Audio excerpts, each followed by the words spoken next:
জাতীয়তাবাদী দল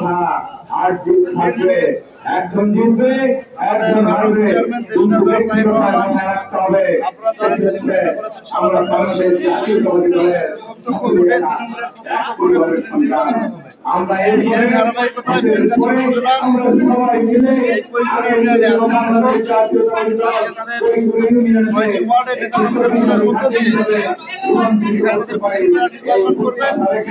নেতাকর্মীরা সুষ্ঠু সুন্দরভাবে ভোট দিয়েছে। এখানে যারা দায়িত্বে রয়েছেন ভোটে তারা সুন্দরভাবে গণনা করে নিরপেক্ষতার মধ্য দিয়ে যাদেরকে সাধারণ মানুষ, সাধারণ নেতাকর্মী যাদেরকে ভোট দিয়ে আজকে তাদের প্রতিনিধি নির্বাচিত করছেন, সেই সমস্ত প্রার্থীরা এখানে বিজয়ী হবে, সেই লক্ষ্যে কাজ চলছে। আমরা জাতীয়তাবাদী ছাত্র দল আমরা সকাল থেকে এখানে অবস্থান করেছি। ভোট সুষ্ঠুভাবে যেন পরিচালিত হয় সেই ক্ষেত্রে আমরা ছাত্রদল আমাদের সর্বোচ্চ ভূমিকা আমরা রেখেছি। এখানে 3টি বুথের মাধ্যমে নির্বাচন পরিচালিত হচ্ছে, আপনারা সকলে অবগত আছেন।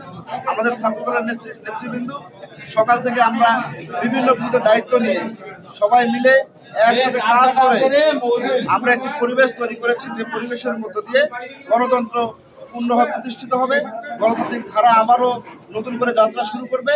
এবং আমাদের প্রত্যাশা হচ্ছে এই ভোটের মধ্য দিয়ে যে প্রতিনিধিগুলো নির্বাচিত হবে সেই প্রতিনিধিদের হাত ধরে এই ইউনিয়নকে আমরা বিএনপির একটি মডেল ইউনিয়নে রূপান্তরিত করতে চাই। সেই প্রক্রিয়ায় সেই বিষয়কে সামনে নিয়ে আমাদের এই ভোটের যাত্রা শুরু হয়েছে। আমরা সে কারণে তৃণমূলের কাজ শুরু করে দিয়েছি এবং সুন্দরভাবে ভোট হয়েছে, আপনারা সবাই দেখেছেন।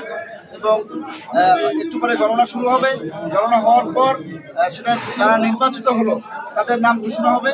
আপনারা সবাই থাকবেন এবং আপনারাও সকাল থেকে অনেক কষ্ট করেছেন। সে কারণে বাংলাদেশ জাতীয়তাবাদী দল এবং পীরগাছা উপজেলা ছাত্র দলের পক্ষ থেকে আপনাদের প্রিন্ট মিডিয়ার ভাইরা যারা রয়েছেন তাদের সকলকে আমরা আন্তরিক ধন্যবাদ এবং কৃতজ্ঞতা জ্ঞাপন করছি।